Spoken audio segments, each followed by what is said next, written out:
Shalom and good evening. This is TV7 Israel News broadcasting to you from Jerusalem. And in today's top stories, Prime Minister Benjamin Netanyahu's cabinet approves a series of bills to further develop Jerusalem as part of the country's year of festivities marking 50 years since Jerusalem's liberation and unification.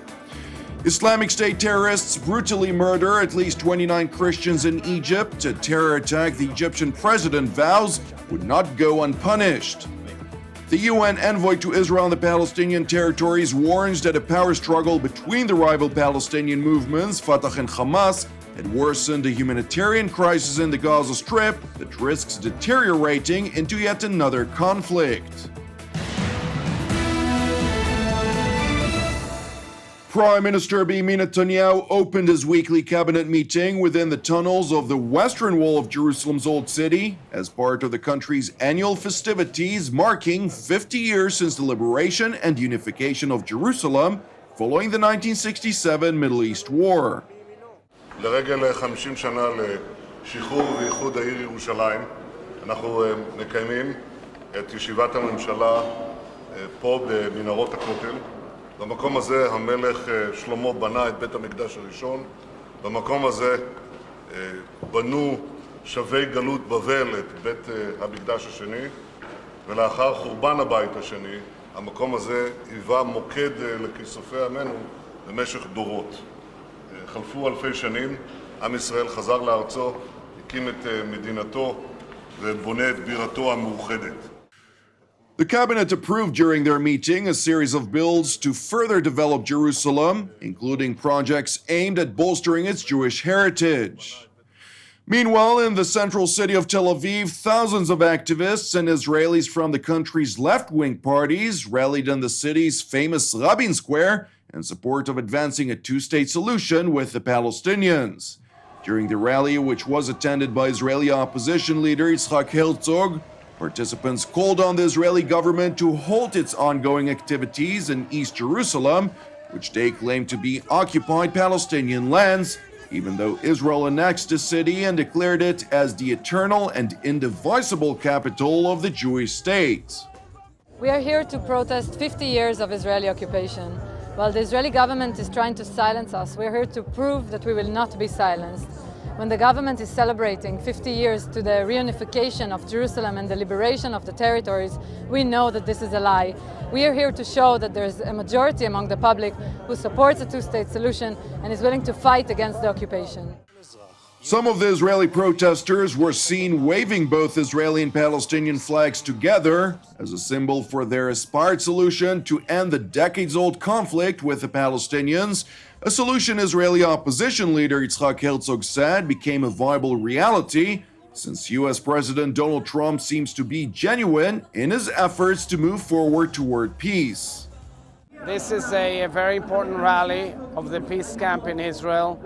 We believe that there is a golden opportunity following President Trump's visit to the region to move forward towards a two-state solution in security and in peace. And this is what we are gathered here for tonight. The hope is for two states. One of the Israeli protesters who fought during the 1967 Middle East War stressed that even though the numerous attempts to reach a peace agreement with Israel's Arab neighbors frustrated many of Israel's public, hope persists among the public to bring about an end to the decades-old Arab-Israeli conflict. When we were 19 years old, it was the 67 war, and we were sure it's only a matter of time before we will reach some agreement with our neighbors. And we are very frustrated, and we are a minority, and we hope that something will bring the people out, and that's what we hope to do here. I still have an hope, and I hope that I will see it during my life. Now in other news, the Tel Aviv municipality projected the flags of both Egypt and Israel onto its building over the weekend in a show of solidarity with the victims of the heinous terror attack in Egypt, where at least 29 Christians were shot to death by unidentified gunmen. A resident of Tel Aviv stressed that Israelis feel sympathy with all people who suffer from terrorism, including the Egyptian people, whom are suffering from the rise of Islamic terrorism by the Sinai branch of the Islamic State. it's obvious that it should be there. Tel Aviv is a cosmopolitan city. It represents Israel's liberal mindset.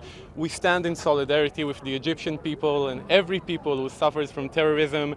We hold their hand because we know we've been through it, and we all yearn for peace together on earth and everywhere. The attack occurred on Friday when masked gunmen targeted a group of Christians traveling to a monastery in southern Egypt, killing at least 29 people and wounding some 22 others, with many children among the victims.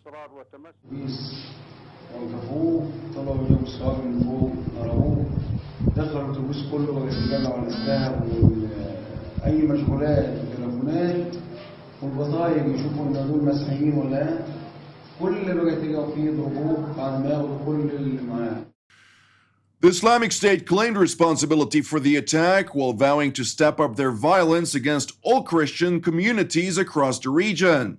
In response to the attack, Egyptian President Fatah al-Sisi said the perpetrators, including the countries that harbor them, will not go unpunished, while directing the Egyptian Air Force to conduct strikes against the Islamic State in both Egypt's Sinai Peninsula and the country's western neighbor Libya. اللي انت شفتوه النهارده مش هيعدي كده. المعسكرات اللي خرجت منها واللي بيتم التدريب فيها للعناصر ديت، وانا بكلمكم دلوقتي تم توجيه ضربه ليها جامده جدا. وبالمناسبه مصر لن تتردد ابدا في توجيه ضربات ضد معسكرات الارهاب في اي مكان وانا بقول الكلام دوت عشان احنا في مصر لا بنتآمر على حد ولا بنعمل في الخفاء. احنا بنعمل بوضوح لان احنا بنحافظ على شعبنا وبنحافظ على الامن القومي المصري. الدول اللي بتدعم الارهاب وبتقدم له المال والسلاح والتدريب يجب ان تعاقب ولا مجاملة ولا مصالحة معهم. President Sisi also took the opportunity to call on his American counterpart, Donald Trump, to step up his fight against terrorism globally, a much-needed campaign the Egyptian president said was promised to him by President Trump. أنا بوجه ندائي للرئيس الأمريكي الرئيس ترامب، بقول له فخامة الرئيس إني أثق فيك وفي كلامك وفي قدرتك على أنك أنت ستكون مهمتك الأولى هي مواجهة الإرهاب في العالم. أنا متأكد يا فخامة الرئيس أن أنت قادر على تنفيذ هذا الأمر. Now back to Israel, where hundreds of Palestinians incarcerated in Israeli jails ended a 40-day hunger strike after Israel's prison services, together with Palestinian officials, reached an agreement on improving the conditions for the inmates. About 1,100 inmates had initially taken part in one of the largest such hunger strikes, which began on April 17. It raised tensions between Israel and the Palestinians, with protests in support of the strikers spilling over into clashes in the West Bank and along the Israeli border with the Gaza Strip. More than 800 inmates from the initial 1,100 has stuck with the hunger strike until Saturday, when the agreement was reached between Israel and the Palestinian leadership, effectively ending the strike. It is important to note that the prisoners are incarcerated for security-related crimes, with many of them serving for long periods of time after they were indicted by Israel's judicial system for direct or indirect involvement with terror-related offenses. Thank you for watching us. Keep praying for the peace of Israel and the peace of Jerusalem. I'm Jonathan Hassan of Erev Tov, and we will see you again tomorrow at the same time.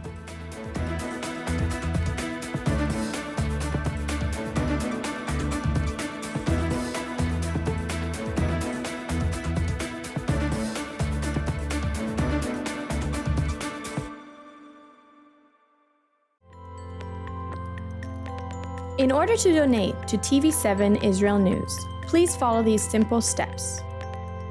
First, press the Donate logo, located at the bottom left side of TV7 Israel News Facebook page, or on the Donate tab at the head of the page. Then insert the amount you'd like to donate, and fill in your credit card information. Just like this. And press Review Donation and continue. After reviewing your donation details, please press Donate to finalize your donation. That's it! Your donation is now complete, and an email with your donation details has been sent to your email address. You can also print your donation receipt by pressing the link here. Thank you for supporting TV7 Israel News.